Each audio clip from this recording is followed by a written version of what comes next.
तो आज के टेस्ट का आपका पहला क्वेश्चन है, पुष्कर मेला राजस्थान में कहाँ लगता है। पुष्कर मेला राजस्थान में कहाँ लगता है ये आपको बताना है।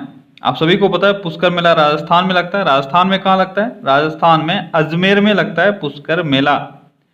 अगला क्वेश्चन, विश्व का सबसे बड़ा द्वीप कौन सा है। विश्व का सबसे बड़ा द्वीप कौन सा है, जल्दी से बताओ। तो विश्व का सबसे बड़ा द्वीप है ग्रीनलैंड। कौन सा है? ग्रीनलैंड। अगला क्वेश्चन, विश्व का सबसे बड़ा द्वीप समूह कौन सा है। जानबूझकर मैंने दोनों क्वेश्चन को एक साथ लिया ताकि आपका कंफ्यूजन दूर हो जाए। सबसे बड़ा द्वीप आपने देखा यह है ग्रीनलैंड, लेकिन द्वीप समूह अगर पूछा जाए तो क्या होगा, तो ये हो जाएगा इंडोनेशिया। विश्व का सबसे बड़ा द्वीप समूह इंडोनेशिया। ठीक है, द्वीप का मतलब एक ही द्वीप है और द्वीप समूह मतलब छोटे छोटे बहुत सारे द्वीपों से मिलकर बना हुआ है। अगला क्वेश्चन, सीवी रमन को किस वर्ष नोबेल पुरस्कार से सम्मानित किया गया था, जल्दी बताओ। सीवी रमन को किस वर्ष नोबेल पुरस्कार से सम्मानित किया गया था। तो सीवी रमन को 1930 में नोबेल पुरस्कार से सम्मानित किया गया था। कब किया गया था? 1930 में। अगला क्वेश्चन, भारत में योजना आयोग की स्थापना किस तारीख को हुई। आपको तारीख बताना है योजना आयोग का। योजना आयोग की स्थापना किस तारीख को हुई? तो योजना आयोग की स्थापना 15 मार्च 1950 को हुई थी। कब हुई थी? 15 मार्च 1950 को। अगला क्वेश्चन, भारत में योजना आयोग को कब निरस्त किया गया। यह भी बहुत इंपॉर्टेंट क्वेश्चन है। आपको पता है कि योजना आयोग की स्थापना 15 मार्च 1950 में हुई थी, लेकिन कब इसको डिसॉल्व कब किया गया योजना आयोग को? तो नरेंद्र मोदी के आने के बाद इसको डिसॉल्व किया गया था। इसको डिसॉल्व किया गया 17 अगस्त 2014 को। कब किया गया? 17 अगस्त 2014 को। अगला क्वेश्चन, भारत में हिंदी के बाद सर्वाधिक बोली जाने वाली भाषा। भारत में हिंदी के बाद सर्वाधिक बोली जाने वाली भाषा कौन सी है? यह है बांग्ला। भारत में सेकेंड जो पोजीशन पे है बोली जाने वाली भाषा वो है बांग्ला। अगला क्वेश्चन, विश्व में मंदारिन के बाद सर्वाधिक बोली जाने वाली भाषा। तो भारत का भी आपका क्लियर हो गया और विश्व का भी अब क्लियर हो जाएगा। अगर आपको पता है तो बहुत अच्छी बात है, नहीं पता है तो यहां से अभी के अभी क्लियर करो। और विश्व की सर्वाधिक बोली जाने वाली भाषा है मंदारिन, लेकिन दूसरे पोजीशन पे कौन है? यह है स्पेनिश। कौन सा भाषा है? स्पेनिश। अगला क्वेश्चन, एशियाई नोबेल पुरस्कार के नाम से किस पुरस्कार को जाना जाता है। एशियाई नोबेल पुरस्कार के नाम से किस पुरस्कार को जाना जाता है, जल्दी बताओ। तो कौन सा पुरस्कार है ये? यह है रमन मैगसेसे पुरस्कार। रमन मैगसेसे पुरस्कार को एशियाई नोबेल पुरस्कार के नाम से जाना जाता है। अगला क्वेश्चन, आईसीसी का मुख्यालय कहाँ है। आईसीसी का मुख्यालय कहाँ है? आईसीसी का मुख्यालय कहाँ है? तो कहाँ है आईसीसी का मुख्यालय, जल्दी बताओ। आईसीसी का मुख्यालय है दुबई, संयुक्त अरब अमीरात में। कहाँ है? आईसीसी क्या हुआ? अंतरराष्ट्रीय क्रिकेट काउंसिल। ठीक है, इसका मुख्यालय दुबई। दुबई कहाँ है? यह संयुक्त अरब अमीरात में। अगला क्वेश्चन, भारत महोत्सव की शुरुआत किस वर्ष हुई। भारत महोत्सव की शुरुआत किस वर्ष हुई? तो भारत महोत्सव की शुरुआत 1982 में हुई। अगला क्वेश्चन, एनसीसी की स्थापना किस वर्ष हुई। एनसीसी की स्थापना किस वर्ष हुई? एनसीसी की स्थापना 15 जुलाई 1948 को हुई थी। 15 जुलाई 1948। अगला क्वेश्चन, स्वतंत्र भारत की पहली बहुउद्देशीय नदी घाटी परियोजना। स्वतंत्र भारत की पहली बहुउद्देशीय नदी घाटी परियोजना, मैंने पहले भी इसको पूछा हुआ है और आपने आंसर भी दिया है, जल्दी बताओ। यह दामोदर घाटी परियोजना, मैंने पूछा हुआ था दामोदर घाटी परियोजना कब लॉन्च हुआ। आज आप फिर से कमेंट में मुझे बताओ दामोदर घाटी परियोजना कब लॉन्च हुआ। तो दो क्वेश्चन आपको आंसर करना है, मंदारिन कहाँ की भाषा है, और दूसरा बहुउद्देशीय नदी घाटी परियोजना जो दामोदर घाटी परियोजना है यह कब अस्तित्व में आई। अगला क्वेश्चन, भारत में ओलंपिक खेलों में पहला स्वर्ण पदक कब जीता। भारत में नहीं, भारत ने होगा। ठीक है, तो भारत ने ओलंपिक खेलों में पहला स्वर्ण पदक कब जीता, जल्दी बताओ। तो भारत ने ओलंपिक खेलों में पहला स्वर्ण पदक 1928 में जीता था, हॉकी में। किसमें जीता था? हॉकी में। अगला क्वेश्चन, जफरनामा के लेखक कौन है। जफरनामा के लेखक कौन है, जल्दी बताओ। इसको मुझे ऐसा लग रहा है कि आप लोगों को ये आंसर नहीं आता है जफरनामा, क्योंकि आप लोग सोचोगे कोई मुस्लिम होंगे जफरनामा के लेखक, लेकिन इसके लेखक जो हैं वो हैं गुरु गोविंद सिंह। जफरनामा के लेखक हैं गुरु गोविंद सिंह। अमृतसर शहर के संस्थापक कौन है, जल्दी बताओ। अमृतसर शहर के संस्थापक कौन हैं? आसान सा क्वेश्चन है। अमृतसर शहर के संस्थापक हैं गुरु रामदास। कौन है? गुरु रामदास। अगला क्वेश्चन, 61वां संविधान संशोधन जिसके तहत मतदान की आयु 21 वर्ष से घटाकर 18 वर्ष कर दिया गया, वह कब से लागू हुआ? जल्दी बताओ। आपको पता है 61वां संविधान संशोधन, इसमें क्या किया गया था? 21 वर्ष से घटाकर 18 वर्ष कर दिया गया मतदान की आयु। अब आपको ये बताना है कब से लागू हुआ। ये 1989 से लागू हुआ था। ठीक है, 1988 में ये पास हुआ फाइनली और 1989 से ये लागू हुआ। तो आपको ध्यान देना है क्वेश्चन क्या पूछ रहा है। ठीक है, इसको बोलते भी है 61वां संविधान संशोधन 1989। अगला क्वेश्चन, तैमूर लंग के आक्रमण का परिणाम भारत में किस वंश का पतन था? तैमूर लंग के आक्रमण का परिणाम भारत में तुगलक वंश का पतन था। किस वंश का? तुगलक वंश का पतन था। अगला क्वेश्चन, सरस्वती सम्मान के प्रथम प्राप्तकर्ता कौन है? सरस्वती सम्मान के प्रथम प्राप्तकर्ता कौन है? तो सरस्वती सम्मान के प्रथम प्राप्तकर्ता हैं हरिवंश राय बच्चन। कौन है? हरिवंश राय बच्चन। अगला क्वेश्चन, मुगल काल में किस शहर को बाबुल का मक्का कहा जाता था? जल्दी बताओ आंसर। मुगल काल में किस शहर को बाबुल का मक्का कहा जाता था? बहुत ही हिस्ट्री का एक बहुत ही अच्छा सा क्वेश्चन। किसको कहा जाता था बाबुल का मक्का? ये कहा जाता था सूरत को। किसको कहा जाता था? सूरत को, क्योंकि सूरत एक बंदरगाह था और यहीं से जो मक्का का है वह दरवाजा, एक तरह से इसको दरवाजा भी कहा जाता था, मक्का का दरवाजा। क्यों? क्योंकि यहीं से मक्का के लिए लोग निकला करते थे। ठीक है, इसलिए सूरत को कहा जाता था बाबुल का मक्का। अगला क्वेश्चन, दीपशिखा पद के रचनाकार कौन हैं? दीपशिखा पद यानी पोएट्री, दीपशिखा पोएट्री के रचनाकार कौन है? यह है महादेवी वर्मा।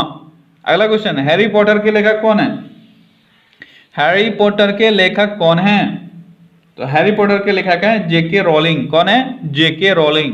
अगला क्वेश्चन, गरीबी रेखा का मापन किस पर आधारित होता है? गरीबी रेखा का मापन किस पर आधारित होता है? जल्दी बताओ।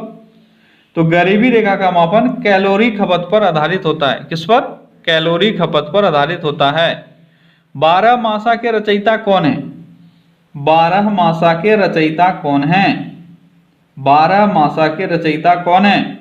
ये हैं मलिक मोहम्मद जैसी। नाम तो आपने सुना है पर आंसर आपको नहीं आता। यही एग्जाम में भी यही होता है, जो आपका आउट ऑफ 50 जो आप जीके में 15-16 ऐसे मार्क्स स्कोर कर पाते हो, प्रॉब्लम यहाँ पे है। ठीक है, कि आप लोग को आंसर आ रहा होता है, आपने नाम कभी ना कभी सुना हुआ होता है आपका, लेकिन एग्जैक्ट चीज नहीं आता है। तो आप क्या करते हो? आप तुक्का खेल जाते हो, और तुक्का जब खेलते हो तो उसमें सही होगा या गलत होगा ये आपको भी नहीं पता। बस एग्जाम के बाद आपको लगता है यार बी में मुझे डाउट था लेकिन सी मैंने मार दिया। बस यही आपको ले दे के डूब जाता है। ठीक है, इसी कारण से ये वन लाइनर आपके भविष्य के लिए बहुत ही फायदेमंद है, क्योंकि यहाँ आपको वही आंसर आएगा जो आप 100% जानते हो।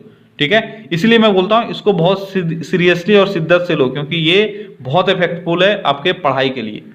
तो 12 मासा के रचयिता कौन है? यह है मलिक मोहम्मद जैसी। कौन है? मलिक मोहम्मद जैसी। अगला क्वेश्चन, द्वार समुद्र मंदिर का निर्माण किस वंश के शासकों ने करवाया? द्वार समुद्र मंदिर का निर्माण किस शासकों ने करवाया? जल्दी बताओ। तो द्वार समुद्र मंदिर, इसी को हेलेबीड मंदिर भी कहा जाता है। देखो दो नाम है, अलग अलग नामों से आपसे क्वेश्चन पूछा जाएगा, तो यहां आप लिख लो द्वार समुद्र मंदिर को क्या कहा जाता है? इसको कहा जाता है हेलेबीड का मंदिर। और किन शासकों ने इसका निर्माण करवाया? तो होयसल्स के शासकों ने। अगला क्वेश्चन, कौटिल्य का अर्थशास्त्र किस विषय से संबंधित था? कौटिल्य ने एक पुस्तक लिखा अर्थशास्त्र, और किस विषय से संबंधित था? ये क्वेश्चन आप लोगों में से 99% लोगों को आना चाहिए। अगर किसी ने भी इसको अर्थशास्त्र से रिलेट किया तो उसके सर पे पड़ा मेरा हथौड़ा। सोच लो, हथौड़ा वाला सर हूं मैं, मारूंगा हथौड़ा सर पे फोड़ दूंगा। तो कौटिल्य का अर्थशास्त्र किससे संबंधित था? ये था राजनीति से संबंधित। ठीक है, पॉलिटिक्स से संबंधित था, ना कि ये इकोनॉमिक्स से संबंधित था। ठीक है, अगला क्वेश्चन, सबसे बड़ा कपास उत्पादक देश कौन है? सबसे बड़ा कपास उत्पादक देश कौन है?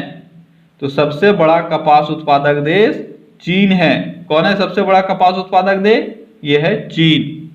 अगला क्वेश्चन, भारतीय संविधान की न्यायिक पुनरीक्षण विशेषता कहाँ के संविधान से ग्रहण की गई है? न्यायिक पुनरीक्षण की सुविधा हमारे संविधान में है, ये कहां से ली गई है आपको ये बताना है। तो यह लिया गया है अमेरिका के संविधान से। कहां से? यूएसए के संविधान से। अगला क्वेश्चन, हाथों और उंगलियों के संकेत से अपनी बातों को समझाने की कला के अध्ययन को क्या कहा जाता है? हाथों और उंगलियों के संकेत से अपनी बातों को समझाने की कला के अध्ययन को क्या कहा जाता है? बहुत ही अच्छा सा क्वेश्चन। ठीक है, आपको ये, अगर आप एसएससी की तैयारी करते हो तो आपको इंग्लिश में भी ये पूछा जा सकता है। ठीक है, नहीं तो ये बायो का क्वेश्चन है। ठीक है, और आपसे कहीं पे भी ये पूछा जा सकता है। हाथों और उंगलियों के संकेत से अपनी बातों को समझाने की कला के अध्ययन को क्या कहा जाता है? इसको कहा जाता है डेक्टिलोलॉजी। क्या कहा जाता है? डेक्टिलोलॉजी। डेक्टिलोलॉजी, ध्यान रखना, डेक्टिलोलॉजी क्या है? तो डेक्टिलोलॉजी है हाथों और उंगलियों की संकेतों से अपनी बातों को समझाने की कला। ठीक है, लज्जा पुस्तक के लेखक कौन है? लज्जा पुस्तक के लेखक कौन है? जल्दी बताओ, लज्जा पुस्तक के लेखक कौन है?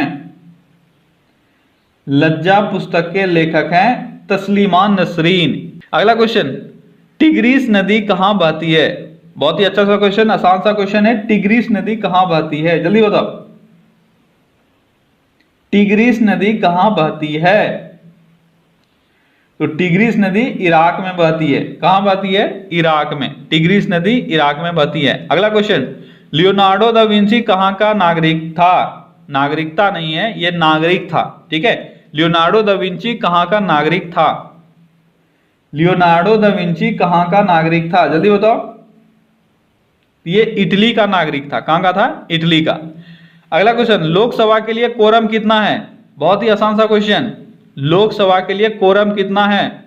तो लोकसभा के लिए कोरम है 1/10 मेंबर्स। ठीक है, जितने भी मेंबर्स हैं उसमें से 1/10 अगर प्रेजेंट है तो लोकसभा का कार्रवाई होगा, नहीं तो नहीं होगा। कोरम का मतलब हुआ मिनिमम नंबर्स कितने चाहिए लोकसभा की कार्रवाई को करने के लिए, तो ये चाहिए 1/10। अगला क्वेश्चन, पर्ल हार्बर कहां है जिस पर द्वितीय विश्व युद्ध के दौरान जापान ने हमला किया था? पर्ल हार्बर कहां है जिस पर द्वितीय विश्व युद्ध के दौरान जापान ने हमला किया था? तो ये है यूएसए में। कहां है? यूएसए में। अगला क्वेश्चन, उड़ीसा कब स्वतंत्र राज्य बना? उड़ीसा कब स्वतंत्र राज्य बना? तो आप सभी को पता है ये 1936 में अलग हुआ और स्वतंत्र राज्य बना। अगला क्वेश्चन, नोबेल पुरस्कार किसके द्वारा दिया जाता है? नोबेल पुरस्कार किसके द्वारा दिया जाता है? तो नोबेल पुरस्कार दिया जाता है स्वीडिश एकेडमी के द्वारा, रॉयल स्वीडिश एकेडमी के द्वारा। किसके द्वारा? रॉयल स्वीडिश एकेडमी के द्वारा, जो स्वीडन में है। अगला क्वेश्चन, थीन बांध किस नदी पर है? आसान सा क्वेश्चन है। थीन बांध, थीन बांध है रावी नदी पर। किस नदी पर? रावी नदी पर। अगला क्वेश्चन, आधुनिक हैदराबाद की नींव किसने रखी थी? आधुनिक हैदराबाद जो है, शहर हैदराबाद, उसकी नींव किसने रखी थी? तो गोलकुंडा के शासक कुतुब शाह ने। ठीक है, आधुनिक हैदराबाद की नींव गोलकुंडा के शासक कुतुब शाह ने रखी थी। अगला क्वेश्चन, जुड़वा नगर किसको कहा जाता है? जुड़वा नगर किसको कहा जाता है? तो जुड़वा नगर किसको कहा जाता है? हैदराबाद और सिकंदराबाद को जुड़वा नगर कहा जाता है। किसको? हैदराबाद और सिकंदराबाद को। अगला क्वेश्चन, भूदान आंदोलन की शुरुआत किसने की थी? भूदान आंदोलन की शुरुआत आंध्र प्रदेश से हुई थी। और किसने की थी? यह किया गया था विनोबा भावे के द्वारा। अगला क्वेश्चन, भूदान आंदोलन की शुरुआत कहां से की गई थी?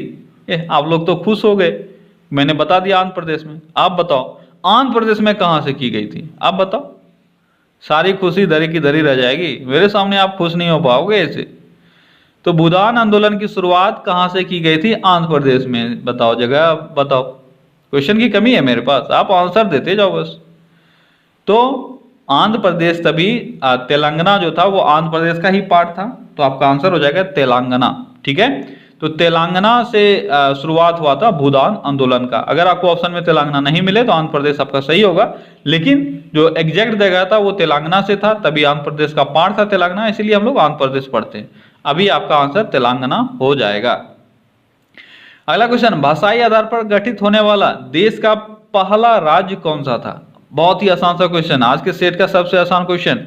भाषाई आधार पर गठित होने वाला पहला राज्य कौन सा था? तो कौन सा था? यह था आंध्र प्रदेश। और भाषाई आधार पर राज्य पुनर्गठन कानून है वह 1956 में पारित हुआ, यह भी आपको पता है। अगला क्वेश्चन, तिरुपति मंदिर किस राज्य में है? तिरुपति मंदिर किस राज्य में है? तिरुपति मंदिर आंध्र प्रदेश में है। कहां है? आंध्र प्रदेश में। आंध्र प्रदेश के चित्तूर जिले में। आंध्र प्रदेश के चित्तूर जिले में तिरुपति मंदिर। अगला क्वेश्चन, गोलकुंडा किला कहां स्थित है? गोलकुंडा किला कहां स्थित है? तो गोलकुंडा किला हैदराबाद में स्थित है। कहां स्थित है गोलकुंडा किला? हैदराबाद में। अगला क्वेश्चन, भारत का मैनचेस्टर किस शहर को कहा जाता है? भारत का मैनचेस्टर किस शहर को कहा जाता है? तो भारत का मैनचेस्टर कहा जाता है अहमदाबाद को। आप सभी को पता है कि अहमदाबाद को हम लोग क्या कहते हैं? अहमदाबाद को कहते हैं भारत का मैनचेस्टर। क्लियर है? अगला क्वेश्चन, गुजरात की जीवन रेखा किस नदी को कहते हैं? गुजरात की जीवन रेखा किस नदी को कहते हैं? ये कहते हैं नर्मदा नदी को। किसको कहते हैं? नर्मदा नदी को गुजरात की जीवन रेखा कहा जाता है। अगला क्वेश्चन, भारत में सूती वस्त्र उद्योग एक महत्वपूर्ण उद्योग किस राज्य का है? भारत में किस राज्य का एक महत्वपूर्ण उद्योग है सूती वस्त्र उद्योग? ये आपको बताना है। तो यह है गुजरात का। किसका है? गुजरात का। अगला क्वेश्चन, केंद्रीय नमक और समुद्री रसायन अनुसंधान संस्थान कहाँ स्थित है? केंद्रीय नमक और समुद्री रसायन अनुसंधान संस्थान कहाँ स्थित है? जल्दी बताओ। ये स्थित है भावनगर में। कहाँ स्थित है? भावनगर, जो गुजरात में स्थित है। ठीक है, भावनगर गुजरात में केंद्रीय नमक और समुद्री रसायन अनुसंधान संस्थान स्थित है। देखो, जो आंसर आपको नहीं आता है उसको बहुत अच्छे से आपको याद करना है। ठीक है, अगर यहाँ पे टेस्ट देने के बाद भी, यहाँ का क्लास अटेंड करने के बाद भी अगर एग्जाम में आपसे क्वेश्चन छूट जाए तो फिर तो अच्छी बात नहीं है। अगला क्वेश्चन, गुजरात की सबसे लंबी नदी कौन सी है? गुजरात की सबसे लंबी नदी कौन सी है? तो गुजरात की सबसे लंबी नदी है भादर नदी। कौन सी नदी है? भादर नदी।